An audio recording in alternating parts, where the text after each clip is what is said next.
Hey everyone, welcome to this rose pruning guide. My name is Ambrose, and in this video I'm going to give you 5 tips to prune your roses the best way possible.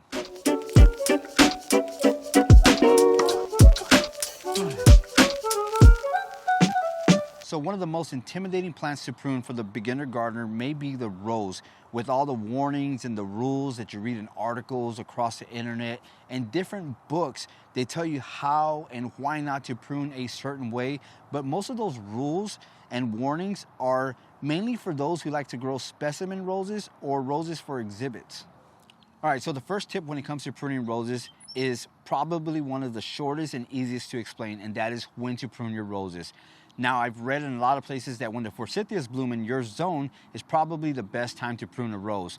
But normally, rose pruning time is going to be between January to April, depending on your zone. We're in a zone 7B, so we're actually right around a great time to prune, and that is about March to even mid-April. In those warmer zones, you can start as early as mid-January to about the end of February, and even weeks after that, you're good to start pruning your roses. It's not really gonna affect it. So tip number 2 when it comes to pruning your roses is probably one of the most important tips I can give you, and that's using clean and proper tools when it comes to pruning those roses.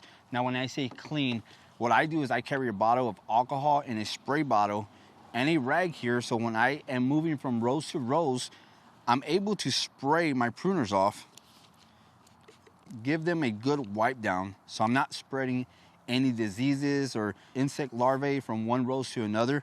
That's going to prevent your roses from getting sick really quickly.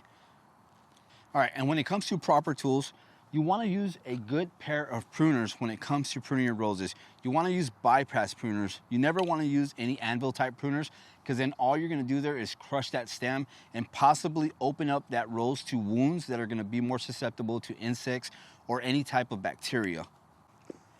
And for those roses that have really thick old growth that you want to get rid of and you can't really use a set of pruners for, you could use a quick handsaw just like this to cut out that really thick growth, or you can use some loppers to really get at that and get it out really quickly.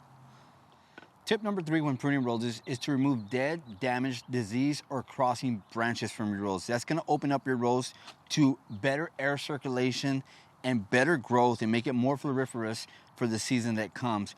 Once you start going in there and removing some of those things that I just talked about, like the dead and damaged stems, you're gonna see that it's gonna open up really quickly and give you a better idea of what to prune to start making this rose look a bit better.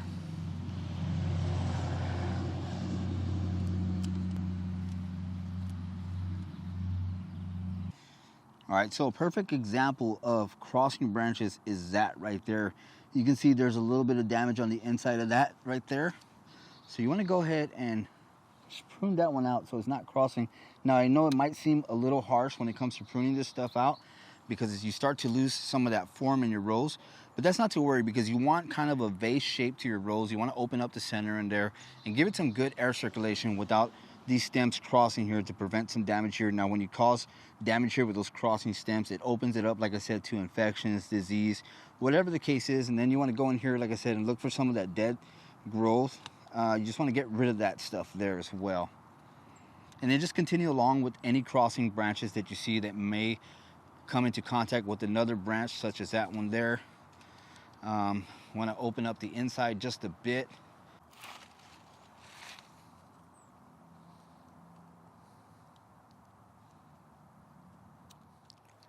All right, so tip number 4, once you're done pruning out all that dead, damaged, disease, or crossing branches, the next thing you want to do is actually start shaping your rose and pruning it out to the shape that you really want to. And with that being said, one of the most common things you're going to hear is when it comes time to prune, is to prune to an outward facing bud. Now, I find that to be false, only because of the fact if you look at a stem going all the way up and down, now this one's already shown some growth, so you got a lot of growth already coming out, but this is where a bud would be and another bud would be. If you look at it closely, there's buds all the way up and down these stems, some going in, some going out. So I think it's one of the most confusing things to do when it comes to pruning, and one of the most confusing things to understand when you read that, again, in an article on the internet or an old book, is pruning to a outward facing bud, because that could basically mean you can literally prune all the way to the bottom to an outward facing bud. So with that being said, I truly believe you can practically prune this rose at any part that you really want to. Not to worry about the outward facing bud, because in all honesty, a rose is going to do what a rose is going to want to do. You can prune to an outward facing bud, for instance, like that bud is facing that way, but then you have all this growth right here where the rose may decide not to even continue growing here. It may decide to continue growing down here and just grow right back inside to the rose. So again, just prune to what you are looking for when it comes to as far as in size, not to worry about those inward or outward facing buds. Now, to go along with that tip right there is the notion that you have to prune at a 45-degree angle, either inwards or outwards or towards the bud. That honestly doesn't matter. The reason that came about, and you'll read it a lot, is to have the rain just fall off that at an angle so it doesn't build up on the tip of those stems. Now, that is something that I really don't believe in. I used to when I started doing roses, but I've seen that the rainwater, and it rains a lot here, dries as fast as rainwater on a 45-degree angle cut there. So it really doesn't matter. It's not going to affect your roses. I used to believe in actually capping the cuts where I actually prune the rose. That is not something that I do anymore, because these roses are going to heal just as fast when you prune, and you want to do some reinvigorating growth throughout the season. So that's just more time consuming than it actually is watching your rose grow or actually taking care of your rose to make it grow properly and beautiful. And the last tip I have about pruning roses is one that I thoroughly enjoy and have fun with it, and that is exactly what it is. It's just have fun doing this. I love roses. I love to prune them. It's probably one of the most exciting things for me to do is deadheading roses and pruning roses. But again, the most important tip I can give you is have fun doing it. You can't really go wrong when it comes to pruning a rose. You can't over prune roses and kill your rose, meaning cutting it all the way down. The most important thing I can tell you to do is cut a quarter of it off, maybe a half of it off, and you'll be perfectly fine. All the rules and warnings, again, those are going to be for the more the more professional roses that you grow for exhibits or specimens. But if you're just a gardener who loves roses and want to enjoy them in your garden, just follow these tips that I'm giving you here and you'll be just fine when it comes to pruning your roses. Again, that's probably the most important tip I can give you, is pruning to your liking, pruning to what you're gonna enjoy. Give that rose a nice shape that you're gonna enjoy throughout the year. And when it comes to these roses, like I said here in these containers, it's just really pruning them to a shape that's going to be enjoyable in the garden. Now, obviously, if you have a rose that's going to be in the ground, it's going to be a bit more vigorous, a big bushier.